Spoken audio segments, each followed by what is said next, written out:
sinasabi mo may endorsement, unang-una, walang coattail si Mr. Marcos. Simula pa yan nung naging senador, wala siyang coattail. Ano ba yung coattail? Yung coattail, yung hahawak ka lang, kandidato ka, mananalo ka.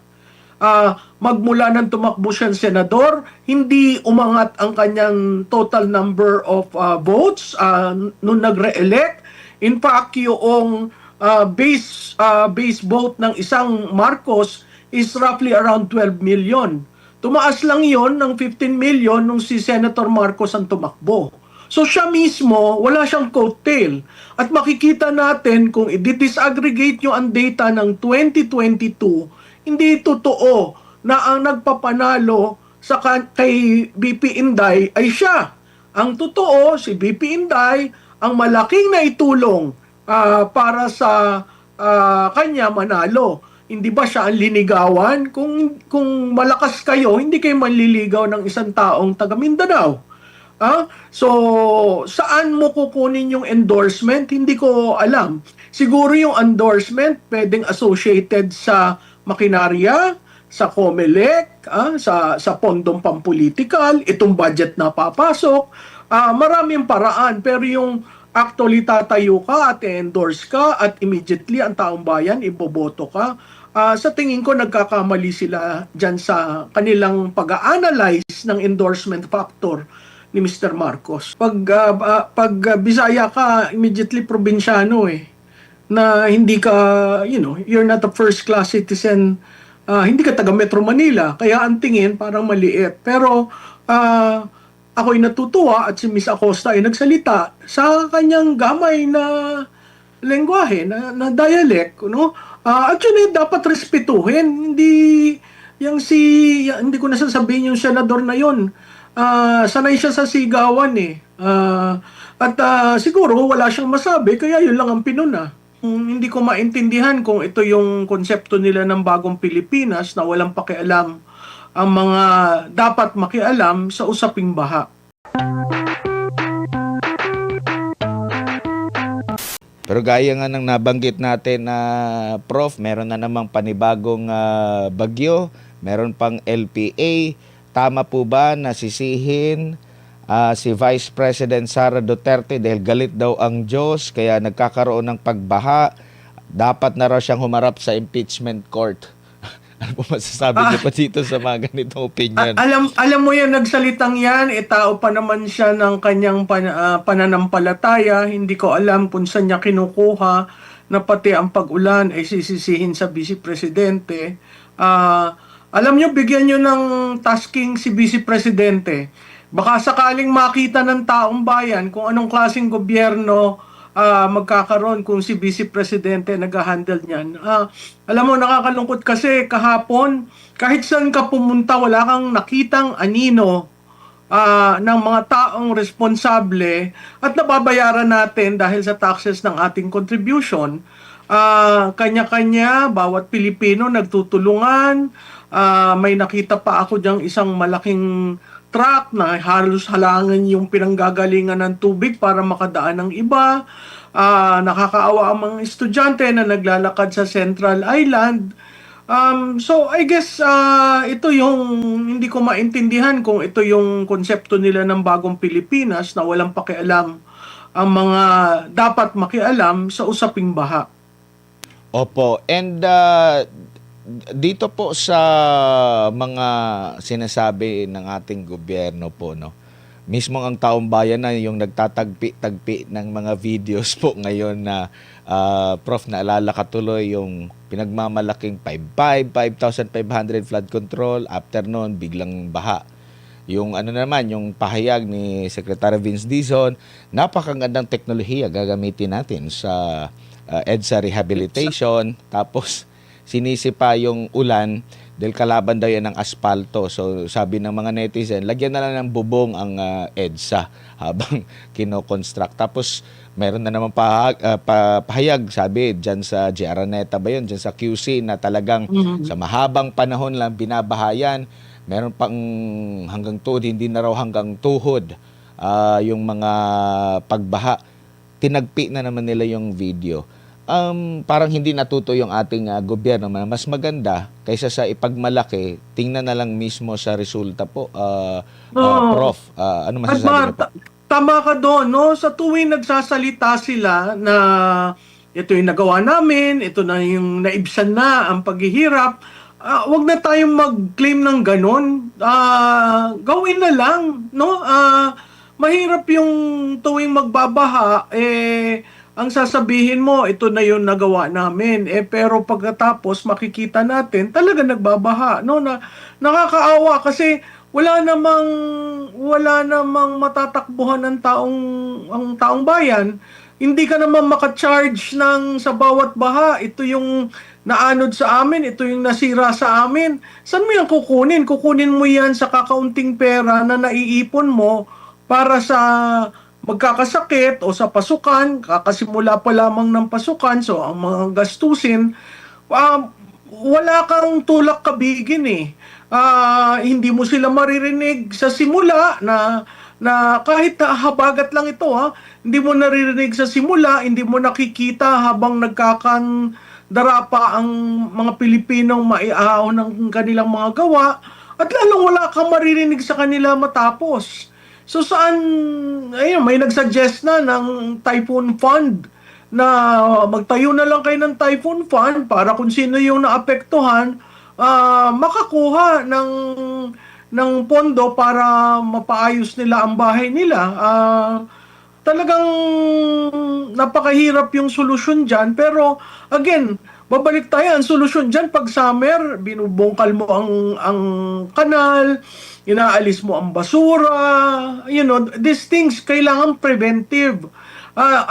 Apart from being preventive, kailangan may contingency plan. Biro mo yung Rojas Home Site, lampas tao ang tubig. Itong mga ganito, nakakalungkot kasi taong bayan na naghihirap. Hindi bali kung hindi sila nagbabayad ng taxes, no? At yung taxes natin hindi bali kung hindi napupunta kung kaninong bulsa. Kung maayos sana lahat, magtitiis ang Pilipino, pero tuwi na lang umuulan, nararamdaman mo yung kulo ng loob nila dahil ito na naman tayo lang ang magtutulungan at ang gobyerno, meron pa nga nagpaskil ng a week of sabbatical, no? I mean, these things, No make-up. Oo, these things shouldn't be the order of the day. The order of the day is to help Filipinos. And ang paraan ng pagtulong, makita ang presensya mo, may magta-traffic, wala, kanya-kanya tayo. There is anarchy outside of Malacanang, and I guess Malacanang is just, sleeping through the process. I don't see, hindi na natin nakikita ang NDRRMC na nagmi-meeting. Hindi na natin nakikita na yung pagtila ng ulan, paggabi, meron kang pinatatakbo yung para maalis ang bara. Wala tayong nakikita, hindi natin sila nararamdaman. So, hindi ko maintindihan kung ito ba yung kanilang pagsagot sa pagreklamo ng tao. Maling-mali yun dahil ang taxes namin, binibigay namin sa inyo. Parang ang mas nakakaano pa sa tao niyan, nakakagalit, magmamayabang ka pa. Tapos, ibig sabihin, gumastos ka pa ng pera. Tapos, ang ending, hindi naman pala sulit yung paggastos ng pera, maghahanap ka na naman ng rason. Binaha na nga, magmamayabang ka pa, wala namang resulta, so nasayang na naman yung pera ng taong bayan. Ganyan yung laging isipin ng ating mga kababayan, Prof. Oo, Admare. Pero lahat common sense eh. May 6 na buwan tayo sa isang taon na summer, na dapat gawin mo lahat ng dapat mong gawin para pagpasok ng tag-ulan, 6 na buwan yun, ay maayos. Pero kung hindi mo ginawa ng 6 na buwan during the summer, yung kailangan gawin, ay talagang magsasuffer ang lahat. Hindi mo yan magagawa ngayon, kahit magbomba ka ng magbomba ng kanal, higupin mo ng lahat ng fire truck. Tapos nakakatawa kung saan lang nila itatapon. Di ba balik rin, di ba? So, itong mga gawaing ito, common sense lang naman yan. Ang hindi ko maintindihan, bakit hindi makita yung common sense, lalo na ngayong habagat lang yan Hindi ko alam kung pagdating ng yang sinasabi mong low pressure, kaya makikita mo, kalimitan oorasyon eh. Ang hingi na lang ng taong bayan nagdadasal sa Diyos na sana hindi malakas, kanya-kanyang akyat sa second floor kung may second floor ka. Kung wala kang second floor, na maghahanap ka. Kahit ang mga sasakyan, nakita natin, biro mong magkano ang isang pag-repair ng sasakyan na nalubog sa tubig. Hindi ordinaryong gastos yan. Pero ang gobyerno, walang ginagawa. Wala kang narinig sa kanila ngayong umaga eh. I was expecting ngayong umaga magkaroon man lang ng national address o magkaroon man lang kung sino man yung in charge. Yang si Tore, ang yabang-yabang mo nung pinasok mo ang Davao. Bakit hindi mo gawin yung yabang mo sa baha sa Metro Manila? Kaya ka nga linagay dyan eh. Kung masosolbahan mo. Ito naman DPWH, saan ka naman nagkakita, nag-rehab ng EDSA. Alam niyang tag-ulan. At alam niyang meron talagang barrier dyan sa busway. So, hindi ko alam kung nasan ang common sense nitong mga ito. Pagkalaki-laking pondo, supposedly good for limang taon. Wala pa yata 3 buwan nasira na. So, babalik tayo uli. Window dressing ba yan sa ASEAN sa November? O talagang inaayos nyo? No? Kasi kung talagang inaayos yan, pinagplanuhan yan, makita mo naman ang pagkakapatsi eh. Ngayon nakikita natin, linagyan ng cover ito, yung sumunod ito, hindi buo. So, paano naging 1.6 billion yung patsi-patsi? Ang inaantay ko, Attorney Prof, ang sinabi ng Pangulo na iipunin niya yung mga tubig baha. Napakarami na pong tubig baha po sa ating bansa. Di ko lang alam kung naipon na ba yun. Kasi ang ganda ng pagkakabanggit niya noon na iipunin yung tubig baha. Ang nangyari lang yung mga netizen, ginawa ng nag-iipon. Nag-ipon ng tubig Oo. baha. Alam mo, Admar, pwede yan magandang solusyon yan. Kung may catchment basin tayo. Wala tayong catchment basin tingnan mo yung dun sa BGC. Meron silang catchment sa ilalim kaya hindi nagbabaha. Tapos nare-recycle. Yun siguro dapat ang tingnan na natin, lalo na sa Metro Manila. Kasi ang Metro Manila, yan talaga ang daus-usan ng tubig galing sa pag tumaas ang Manila Bay, high tide, pag ang Laguna de Bay hindi silted, hindi nahuhukay, hindi na lumalalim yung kanyang carrying capacity, tapos patuloy ang quarrying sa Sierra Madre, lahat ng bagsak niyan sa Metro Manila. So, anong solusyon mo sa Metro Manila? Alam mo, maingay ang Metro Manila. Maingay ang Metro Manila. Saan ka maglalagay ng catchment basin? Diba? Yun dapat ang pinag-aaralan nila, long-term solution. Pero ang short-term solution, talagang makita mo yung paghuhukay sa mga kanal, linagyan na ng malalaking culvert, pero katulad sa Araneta, linagyan na ng malalaking culvert na wala, hindi masyadong tumaas. Ba't tumaas ngayon? Ano nangyari? Nabaraba ng basura? O yung pumping hindi gumagana? Kung titingnan natin ang Navotas kilala yan sa pumping, yung bombastic pumps nila. Nagpa-pump ng tubig dahil may tubig yan Pinapump, lumalabas. Tapos may wall sila, may barrier sila. Ano yung tamang ginagawa ng Navotas na pwede mong gawin probably sa Manila na nakaharap sa Manila Bay?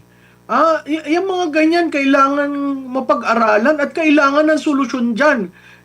Yung inyong intelligence, confidential fund, gamitin nyo dyan. Matutuwa ang taong bayan. Tapos ang maririnig lang natin, wala man ito nung dati. Ngayon lang itong mga basura na ito. Parang inamin pa niya na sa panahon lang niya, napakaraming basura, Prof. Sa panahon lang niya hindi nagkokolekta ng basura ng tama Wala natatakot sa kanya. Kaya yan, makikita mo yung basura nagkalat, no? At kung titingnan mo yan, at alam mo ang storya ng Dolomite sa Rojas Boulevard, di ba there was a time may bagyo, dinala talaga yung basura from Cavite patungo sa Rojas, kaya may team na nagpulot. So, kailangan mo ng partnership with the community. Kaso mayayabang sila eh. Magagaling sila. Pakialam nila sa local government. Dapat yan, matindi ang partnership, lalo na dun sa mga local government na malapit sa mga tubig. No? Makita natin lahat ng dinadaanan ng Pasig River. Common sense lang ha, saan dumadaan ang Pasig River? Saan humuhuho? 'Di ba? So, meron yang Laguna at Manila Bay at Pasig River. Yun lang ang babantayan mo, common sense. Paano mo yan gagawin? Ngayon, kung magtuturo-turo ka, may Metro Manila Development Authority na hindi mo maintindihan kung para lang sa police ba yan, security ba yan, pag tiningnan mo ang charter ng MMDA, marami yan. From basura to baha. So, hindi ko maintindihan itong si Torre. Tigil-tigil ho ang paglalagay nyo ng tarpaulin nyo. Alam kong gusto nyo tumakbo, pero hindi ho panahon ng paglalagay ng tarpaulin. Panahon ho na ipakita nyo sa taong bayan na deserving kayong MMDA at kaya nyo solusyonan ang problema ng MMDA. Paano po magkakaroon ng bigat ang kanyang sinasabing meron siya, nakanda siyang mag-endorso kung ganito ang resulta ng kanyang panggobyerno, Prof? Markita naman sa resulta ng mga surveys eh. Yung NCR, unti-unting nagtitilt, no? Unti-unting nakikita, I guess experiential yan, nakikita ng mga botante, ano ba to? Ano ba itong ginagawa? Kung ito bang aking susundin, mapapaayos ba ang buhay ko? Alam mo, pag tiningnan mo doon sa Philippine Development Plan, ang gusto lang naman ng Pilipino, maayos na buhay. Makapagtrabaho, may sweldo siya, matulungan niya, mapag-aral ang mga anak, may pera siya, kung sakaling magkasakit ang pamilya, may pera siya na pambili ng 3 beses na masustansyang pagkain, simple lang. No? Pero kung ganito lang ang serbisyo na ibibigay mo, unique ang Metro Manila kasi ito yung capital, no? At dito media center, at dito talagang it's very hard to please voters. Pero makikita mo nagtitilt. So yung sinasabi mo may endorsement, unang-una walang coattail si Mr. Marcos. Simula pa yan nung naging senador, wala siyang coattail. Ano ba yung coattail? Yung coattail, yung hahawak ka lang, kandidato ka, mananalo ka. Magmula ng tumakbo siyang senador, hindi umangat ang kanyang total number of votes nung nagre-elect. In fact, yung base vote ng isang Marcos is roughly around 12 million. Tumaas lang yon ng 15 million nung si Senator Marcos ang tumakbo. So siya mismo, wala siyang coattail. At makikita natin kung i-disaggregate nyo ang data ng 2022, hindi totoo na ang nagpapanalo sa kay BP Inday ay siya. Ang totoo, si BP Inday ang malaking naitulong para sa kanya manalo. Hindi ba siya ang linigawan? Kung malakas kayo, hindi kayo manliligaw ng isang taong taga Mindanao. So, saan mo kukunin yung endorsement? Hindi ko alam. Siguro yung endorsement pwedeng associated sa makinarya, sa COMELEC, sa pondong pampolitikal, itong budget na papasok. Maraming paraan, pero yung actually tatayo ka at endorse ka at immediately ang taong bayan iboboto ka. Sa tingin ko nagkakamali sila dyan sa kanilang pag-a-analyze ng endorsement factor ni Mr. Marcos. Opo. Dito tayo sa impeachment naman, Prof. No? Ano ba ang nakita ninyo sa pinaka-latest na trial kung saan nagkaroon ng hostile witness ang prosecution sa katauhan ng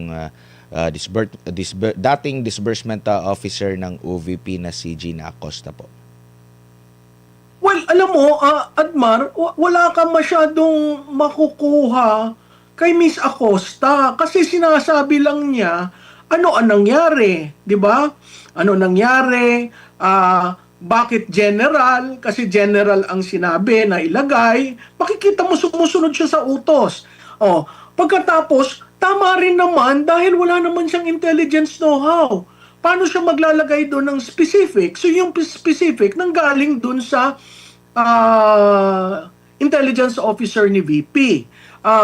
Pangalawan sinabi sa kanya, e-encash na, pumunta siya doon, nag-encash siya, linipit niya sa bag. Hindi ako nag-agree ng paggamit ng AI na yon. Kasi, ang 150, no? Magkano nga yung total na una? It's 150, right? Nasa mga ganyan po. Oo, yung 150, yung pinakita nilang AI generated, masyadong ang laki nun. Malaki na yung hugis ng 1,000, malaki pa yung ilinagay mo sa lansan na ganon. So, hindi ako nag-agree doon. Pero, in terms of propaganda, ang laki. Magugulat ang taong bayan, lalo na kung ikaw ay nagbukas ng television mo at ang una mong binuksan ay yun. Magugulat ka, ganitong kalaki. Ang pangatlo, wala namang sinabi na binulsa ni BP yung pondo.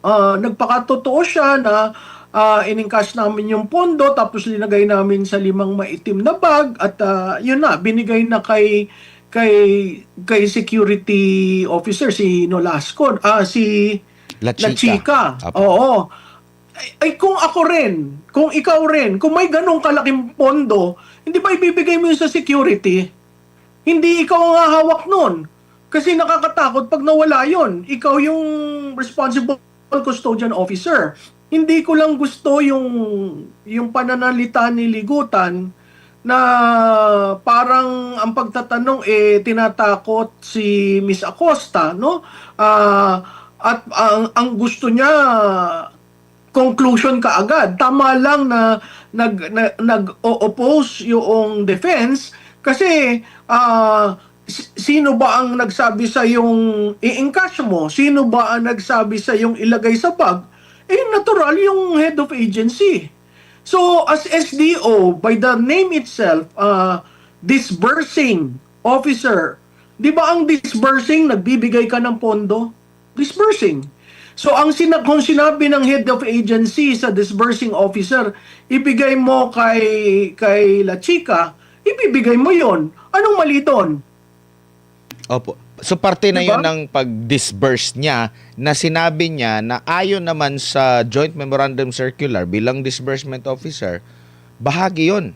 So tama yung sinabi ni Acosta po, Prof, na bahagi yun ng kanyang pag-disburse at sinabi rin niya doon na hindi naman pwede ako yung akyat ng bundok. Wala akong sariling security. Ako makikipag-usap sa mga taong hihingan ko ng mga information. At saka, Admar, my goodness, if you look at Miss Acosta, she's a very simple lady. Yung demeanor niya, yung pagsasalita niya, yung pagkakanervyos niya, pinagkakatiwalaan siya. Kita natin pinagkakatiwalaan dahil galing Davao, siya yung ginawang SDO, pero every bit of the way, every point of the way, na-explain niya. Na-explain niya kung bakit generalize, na-explain niya kung bakit detalyado, na nag-usap sila, nag-usap sila bago niya ilinagay. So, ito yung as per her knowledge, tama yung ginawa niya. Wala naman nagsabi sa kanyang mali.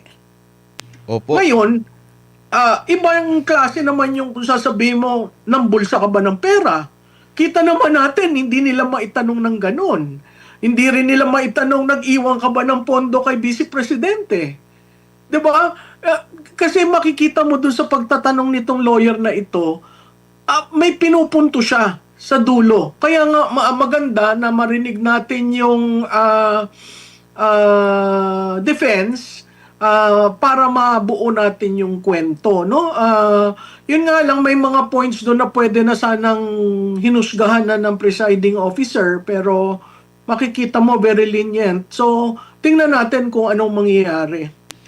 Pero napagalitan po siya ng isang senator, hindi ko lang alam kung pinagalitan ba siya direkta or yung isang senator judge po dahil parang nagmamaang-maangan daw, marunong naman daw, pero tingin ko nagre-reflect sa transcription yung the way manalita ang isang tao. Kasi minsan, pag binabasa mo, akala mo dire-diretso ito. Kasi Oo. pag magbasa ka lang. Pero pag actual mo na siyang nakausap, baka iba rin. Anong masasabi niyo po doon sa naging puna ng Senator Alam mo, Judge? Admar, yung senador na yan, sanay kasi sa pataasan ng boses at bastusan no? Makikita mo, alam mo, ang transcript, walang sound.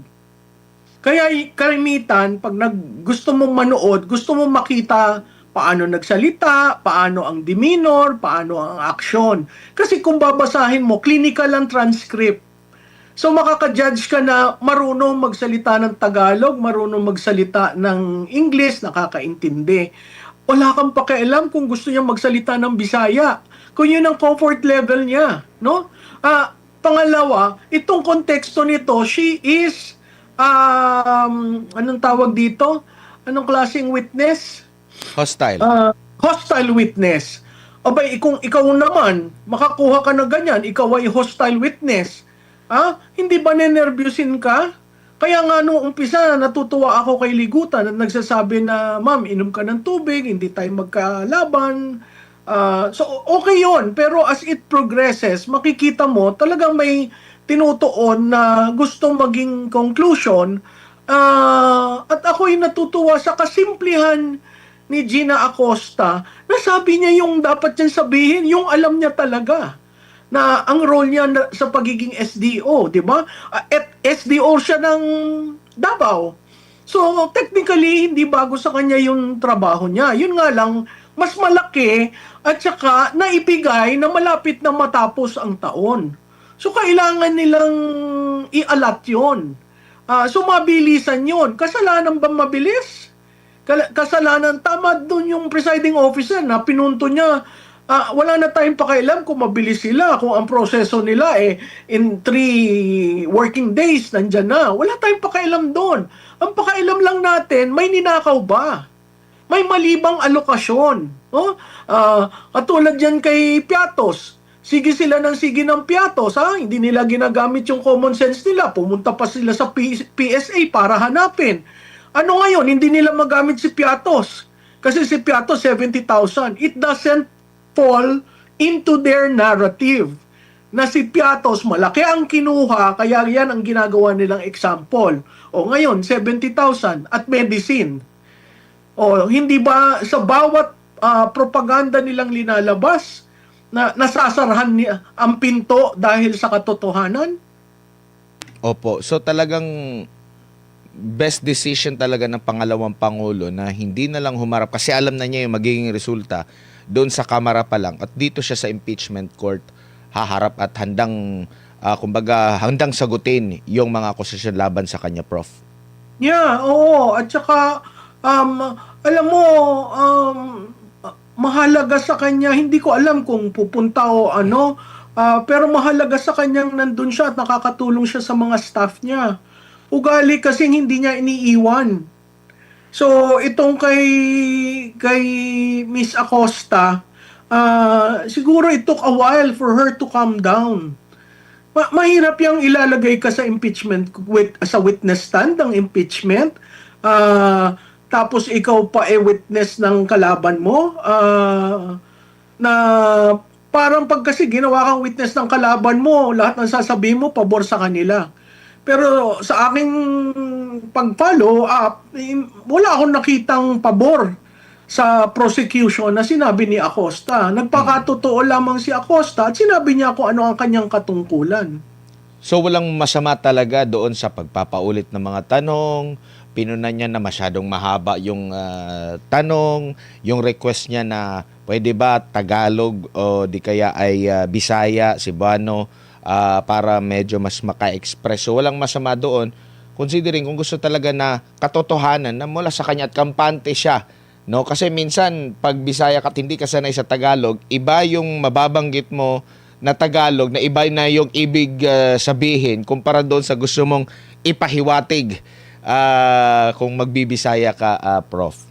Oo, alam mo, Admar, kasi lumalabas sa Maynila, pag Bisaya ka, immediately probinsyano . na hindi ka, you're not a first class citizen, hindi ka taga Metro Manila, kaya ang tingin parang maliit. Pero ako'y natutuwa at si Miss Acosta ay nagsalita sa kanyang gamay na lengguwahe, na dialect, no? Actually, dapat respetuhin. Hindi ko nasasabihin yung senador na yon. Sanay siya sa sigawan eh. Siguro wala siyang masabi, kaya yun lang ang pinuna. Opo. Pero doon sa pagpaplano, sa paggagamitan ng confidential funds, mali po ba na magpatulong siya sa mismong nakakaalam ng paggagamitan? Kasi kung iisipin mo naman, baka sa huli siya na naman ang kukwestiyonin, o bakit ikaw yung gumagawa? May kasanayan ka ba sa security, sa confidential? Yun yung iniisip ko ba? So, may masama ba doon na nagpatulong siya sa security officer, isang military official sa paggawa ng ganitong plano, kumpara doon sa siya na lang ang gagawa? May alam ba siya? Nakita na nga natin yung demeanor niya na talagang napakasimpleng kawani ng gobyerno po, Prof. Alam mo, walang mali doon sa nagpatulong ka. Kasi ang simula, very general good governance. So kailangan ng activities, 'di ba? Na yan ang tinatawag na plan, activities, PAP, no? Kailangan ng detalye. So sino nakakaalam ng detalye? Sino ang security officer na nakakaalam ng detalye? Hindi ba sila chika? So, silang dalawa yon, di ba? Yung pagkwento nga niya, nagsasangguni ho ako sa kanya, kayo ba ang naglilista? Nagbibigay ho siya, tapos tinatanong ko kung ano yung detalye dito.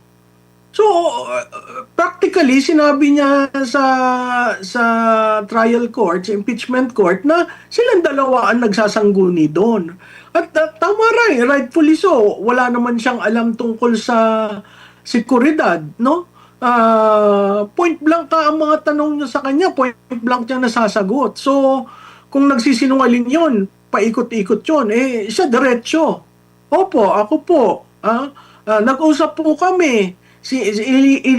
Sinabi po niya sa akin, inilista ko po. Sino nag-approve? Ay, yung pong head of agency, si Vice President. Kaninong signature yan? Pati ba naman yung mga ganon? Talagang hinahanapan pag-ikot sa mga bawat katanungan, hinahanapan ng mali. Kaso, ang nasa joint security naman, hindi naman pinagbabawal na magsangguni ka doon sa security officer. Di ba? Opo. Lalo na yung nature ng paggagamitan ng confidential funds. Yeah.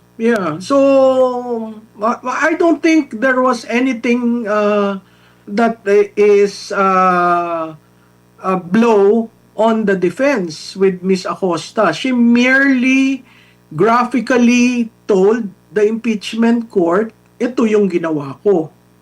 Opo. Pero, ang maganda doon, hindi nila natanong na may nawawala ho bang pera, na-liquidate ho ba na maayos. Di ba, nandun na yun sa COA testimony. Siya is the preparation from the SDO, from receiving the fund to the role of the SDO, tapos yun sa preparation and implementation. Opo. Ma'am, dito naman po tayo, alam natin na pag-uusapan na ito natin, bigyan lang natin ng emphasis, no? Kasi kung gaano kahalaga. At nabulgar naman po, no, sa panig ng Office of the Vice President, ng kampo ng depensa, kung saan pinagamitan ang confidential funds ng dalawang ahensya o opisina, no? To the point na iniisa-isa pa nga, no? Kahit na sabihin ng prosecution, para doon sa isang pagtitipon ito, pero yun pala, meron palang ano pa nun, detalye. Gaano kahalaga po ito na alam naman natin sa mahabang panahon ang talagang umuusig, tumutuligsa nitong confidential intelligence fund ng gobyerno, itong mga makakaliwang grupo. At ngayon parang naging successful ba sila na mabusisi ng husto mabuksan ito at para sa kanilang kapakinabangan, sa kanilang interest po at stake yung ating national security, lalo na sa paglaban natin sa mga kalaban ng Estado? Well, alam mo, nakikita nyo naman sila sa likod parati, di ba? Consistently, nagmo-monitor sila. Um, Kailangan once and for all, matigil ng gobyerno itong mga kalaban natin. Domestically, yan yung tinatawag na internal security. Mahalaga na malaman ng taong bayan kung anong ginagawa nila at kung paano natin masasawata kasi kailangang magkaroon ng development dun sa mga lugar na ino-occupy nila. Marami pa tayong probinsya na nandun sa poorest of the poor. At karimitan, kaya yan poorest of the poor, walang serbisyo ng gobyerno, hindi nakakarating doon ang tulong or controlled ng mga kaliwa, no? Kailangang malaman nila kung paano nagre-recruit, kung paano ang kanilang mga anak ay napapasama, kung paano bigla na lang tayo may marireceive sa isang skirmish with the AFP, may namatay na bata na napaka-talented pero dahil na-recruit. So, ito ay realidad ng buhay natin sa Pilipinas at kung hindi mo gagastusan yan, patuloy na lalaki at lalaki yan, no? Doon na lamang sa pagkuha ng pondo ng kasi ang problema niya nung sila ay wala pa sa parliamentary, kuha sila ng pondo through illegal taxes. Pumunta ka sa parliamentary, nakakakuha sila ng pondo, nakakatulong, pero hindi natin maintindihan yung gamit ba ng pondong yan para mapahusay ang buhay ng kanilang kasapi o ginagamit lamang para sa pagtuligsa sa pamahalaan. So, yun yung realidad ng sitwasyon natin at yung ginagawa ni BP, ever since naman kilala siya as being anti-left, no? At ang isang dapat hindi kalimutan, si mismong Mr. Marcos ang nag-assign sa kanya as co-chair ng LTF-LCAC. So kung ikaw ay co-chair, anong gagamitin mo kung wala kang confidential fund? Babalik rin naman tayo dun sa usapan na ano ba ang binigay ni Vice Presidente sa Presidente para umuo ang Presidente bigyan siya ng confidential fund? Okay? Ano ba ang nakita ng Kongreso? Bakit inaprubahan ang confidential fund niya? So, hindi lang ito si BP Duterte ang nagsabing, "Oy, kailangan ko, akin ang pera." Hindi. May layer of approving authority. At yan authority ni Mr. Marcos at authority ng Kongreso. Opo. Tapos ma'am, ang napapansin ngayon ng ating mga kababayan, nagbabasa din ako ng mga komento, meron silang napansin ngayon na dati talagang mortal na magkaaway o kaaway ng makakaliwang mga grupo yung apelidong Marcos. At napansin nila, sa panahon ngayon, dati maingayan sila, kaliwat kanan yung mga kilos protesta nila, parang walang matinong gobyerno sa kanila. Pero ngayon na mas akma yung ilang kanilang pag-iingay, dahil nga sa mga isyong kinakaharap ngayon, wala na silang naririnig at ang napapansin nila, nagkakaroon na pala pa ng connivance. Ito pala yung original na unity team na bago yung election ng 2022 magkalaban. Pero ngayon, naging magkasanggana at dati ang mga party list na mga makakaliwa dyan sa Kongreso, hindi nabibigyan talaga ng ano yan. Kumbaga maingay lang sila pero less priority. Ngayon talagang namamayagpag po sila at kasama sila ng administrasyon sa mga pro-administration dito ngayon. Kaya nababahala sila na itong mga galawan ngayon ng gobyerno parang ano na ba? Parang kagaya na ba ng galawan ng CPP, NP, NDF na parang walang kinikilalang batas, the way mag-operate na yung mga otoridad na hindi nila alam siguro na napasukan na sila at yung interest po nitong mga grupong ito yun na yung nasusunod, no? Dahil nga nagagamit din ng administrasyon lalo na sa politika na, oy, meron tayong common na enemy, kami bahala sa inyo. Yan po ba yan nakikita ninyo sa nakikita din ng Tagong Bayan po, Prof?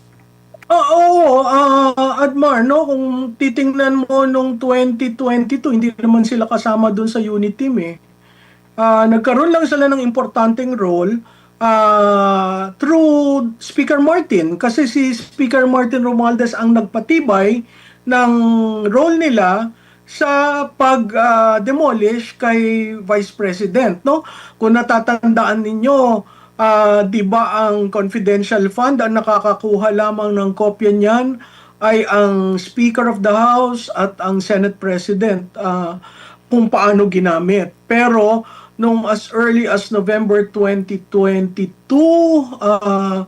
I think the copy of the usage of the confidential and intelligence fund was made public. I remember former Congresswoman Kimbo during a budgetary hearing na sinabi those who are interested to look at the confidential fund of the Vice President can see the copy because the Speaker made that available to all.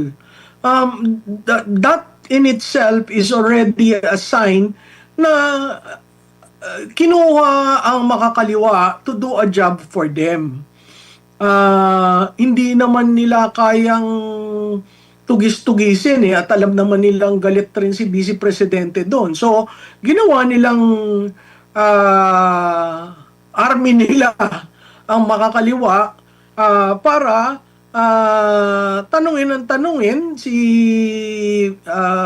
BP Inday at throughout nakita nyo from the filing of the first impeachment to the second impeachment to the mga public prosecutors, ang pulahan ay parating nandyan. So makikita mo co-opted sila. At sa aking paniniwala, yung tinayong grupo na parating inuuga si Vice Presidente, kasama na rin dyan ang makakaliwa. Kaya hindi sila makapagsalita when it comes to, di ba tinanong sa FOCAP, yung illegal wealth, na hindi daw yun illegal wealth, no? Nakita natin ang Atom went out and showed up in Makati.